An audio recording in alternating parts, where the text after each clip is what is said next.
तहरीक इंसाफ के अरकान कौमी असम्बली के पार्लियामेंट हाउस में बैठक हुई, जिसमें शेर अफजल मुरवत की तहरीक इंसाफ में वापसी पर गुफ्तगू हुई और बेशतर अरकान ने इनकी PTI में वापसी की हिमायत की। तहरीक इंसाफ के बेशतर अरकान कौमी असम्बली शेर अफजल की पार्टी में वापसी की हामी हैं। अरकान ने राय दी कि शेर अफजल मुरवत को वापस लिया जाए और बानी PTI को भी सिफारिश की जाए। बैरिस्टर गौहर शहरयार आफरीदी, असद कैसर, डॉक्टर निसार जट और दीगर अरकान शेर अफजल मुरवत की PTI में वापसी की हामी हैं। अरकान ने इस मौके पर राय दी कि शेर अफजल मुरवत को पहले पार्टी पर बयानबाजी से रोका जाए और माहौल साजगार बनाया जाए। बाज़ अरकान ने राय दी कि ये गारंटी कौन देगा कि शेर अफजल मुरवत पार्टी रहनुमाओं के खिलाफ बयानबाजी नहीं करेगा।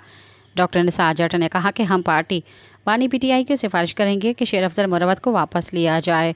डॉक्टर अजीमुद्दीन जाहिद लखवी ने कहा कि अरकान की अक्सरियत ने मुरवत को PTI में वापस आने की सिफारिश की है। सब्सक्राइब कयो अवामी न्यूज़ HD के ताज़ा तरीन ख़बरुन ला ॾिसंदा रहो अवामी न्यूज़ HD।